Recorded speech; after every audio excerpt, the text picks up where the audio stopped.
those who would hurt the innocent. I give you this one warning. Beware my wrath.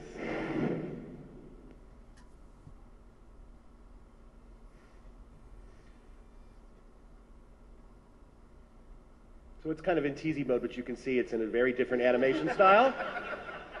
Hey, they only let us show so much before it premieres.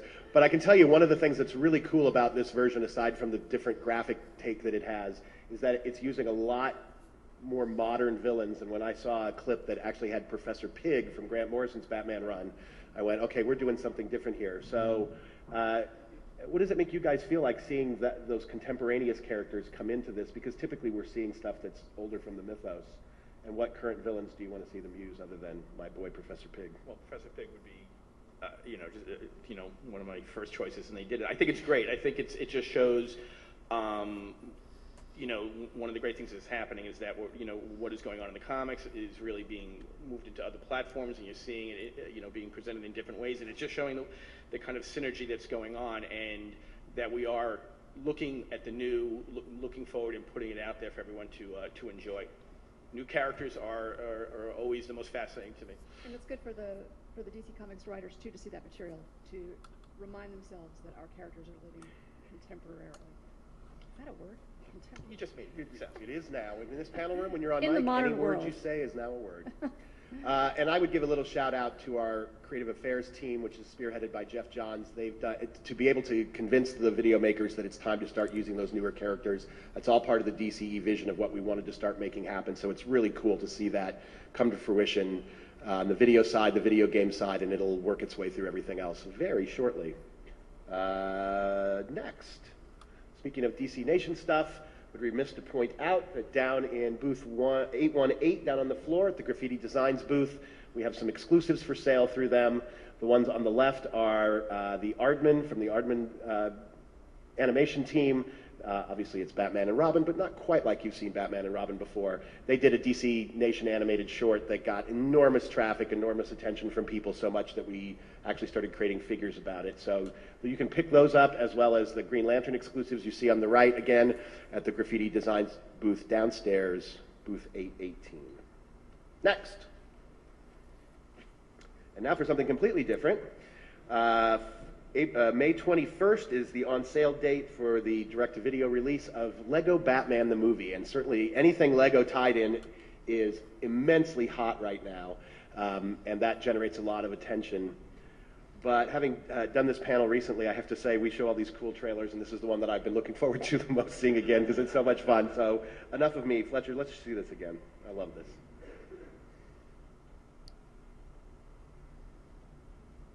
And given a chance to take revenge on Batman. I'd have to be crazy to say no to that offer.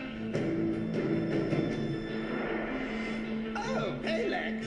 Did a bus from Metropolis get lost and break down? I don't take the bus.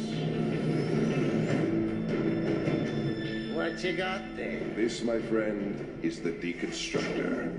Nifty!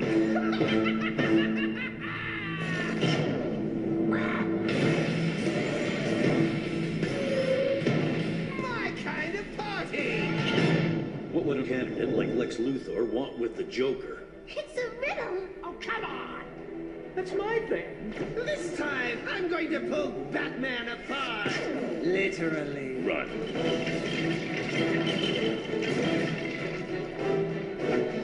Hi, guys. Wow! Calm down.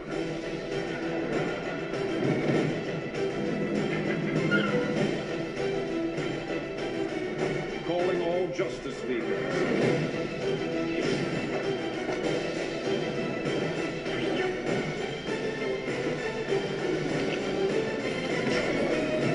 We're here to see Lex Luthor. And you are? Seriously?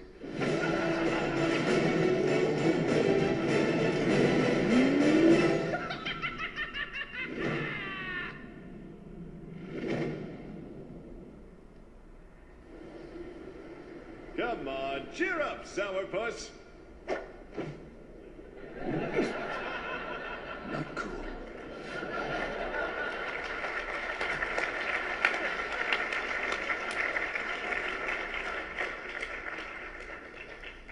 Again, if you didn't catch me before, May 21st is the on-sale date for that. Next up, more Batman fun coming to you in print. Starting in July, we are bringing to you Batman 66.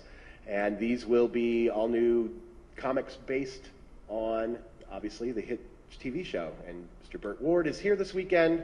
I believe he was there when we had our sort of launch party for this a couple weeks ago in LA. Jeff Parker is writing this. He's going to do a tremendous, tremendous job. This is something that at almost every show I've done in the 7 years I've worked at DC, someone has come and said, when are you going to do something based on Batman 66? We actually have an answer now, which is terrific. So I would encourage anybody who was a fan of the old show to go out and pick that up. Speaking of other publications coming from us that we would call out, this odd-looking thing is a mock-up of the cover of Scott Snyder and Greg Capullo's Death of the Family. It's their third volume in their New 52 Batman collection. Volume 2, which came out a couple weeks ago, went to number 1 on the New York Times list and is really selling like crazy for us. It's really just another way that we see every day how Scott and Greg's run on Batman in the current comics is transforming everything. I point this out to you because this is going to be a big bestseller, but if you saw it all during the launch of Death in the Family, we did these really cool comics and that had sort of a flip cover with the Joker mask on the front and faces underneath. The first printing of this book is going to have a special acetate cover with the mask on the front, and then there will be a face printed underneath on the book. So we're going to be able to replicate in book form that really cool trick we pulled off in comics. But I warn you, it's the first printing only. And given how Scott and Greg's books sell, we'll go through multiple printings on these. So you are going to want to, this fall, when this book comes out, get to your local comic store or bookseller immediately and make sure you get a first printing, because those things will become collectible really fast. And we only saw one mock-up, which doesn't even give it in its full glory, but it's going to be an amazing, amazing looking book. And I think a great tribute to the retelling of, another epic retelling of the Joker mythos that Scott and Greg engaged in. Speaking of cool books, I also want to point out, coming to you in July, are the long-awaited collections of the Before Watchmen series. These were